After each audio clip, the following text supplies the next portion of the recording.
ঢাকা বিশ্ববিদ্যালয় কিংবা দুটি বিশ্ববিদ্যালয়ে জয়লাভ করেই যদি সারা দেশে জয়লাভ করা যেত, তাহলে মাহমুদুর রহমান মান্না বাংলাদেশের প্রধানমন্ত্রী হতেন, তাহলে মুজাহিদুল ইসলাম সেলিম বাংলাদেশের রাষ্ট্রপতি হতেন না। তুমি বুঝেছেন? আমাদের রুহুল কবির রিজভীও হয়তো বাংলাদেশের প্রধানমন্ত্রী হতো।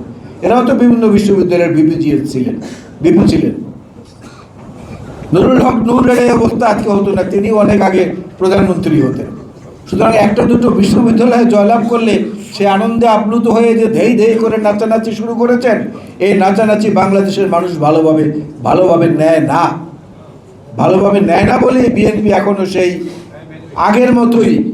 আগের মতোই মার্জিত, রুচিসম্পন্ন, শান্তিপ্রিয়, গণতান্ত্রিক ধারাবাহিকতায় বিশ্বাসী মানুষদের রাজনৈতিক সংগঠন। এটা স্বীকার করতেই হবে, যারা যেভাবেই বলেন না কেন এটা স্বীকার করতে হবে। এবং এটা বাংলাদেশে আর কোনো রাজনৈতিক দলের মধ্যে এই বৈশিষ্ট্য নেই। সংস্কার করে চিৎকার করে আজকে সবাই কথা বলছেন, এই সংস্কারের জন্মদাতা হচ্ছে বিএনপি। শহীদ জিয়াউর রহমান বীরুত্তম যে খাল কাটা শুরু করেছিলেন, সেইটাই ছিল সংস্কার। শহীদ জিয়াউর রহমান সাহেব বাংলাদেশ থেকে প্রথম শ্রমশক্তি রপ্তানি করেছিলেন বিদেশে, ওইটাই ছিল সংস্কার। দুর্ভিক্ষের তলাবিহীন ঝুলি থেকে দেশকে খাদ্যে একটা সম্মানজনক অবস্থানে নিয়ে এসেছিলেন, ওইটাই ছিল সংস্কার। এরপর থেকে বিএনপির হাতেই বাংলাদেশের সংস্কার সব সাধিত হয়েছে।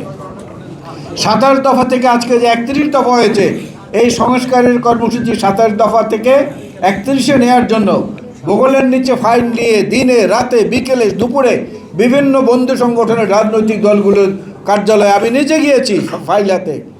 এবং সর্বশেষ হাসিনা পতনের আগে যখন আমাকে গ্রেফতার করা হয়, তখন গোয়েন্দা পুলিশ আমার বাসা তন্ন করেছে সে ফাইল খুঁজে পাওয়ার জন্য। আজকে সেই 31 দফা, এই 31 দফা হচ্ছে বাংলাদেশের মানুষের জাতীয় মুক্তির সনদ।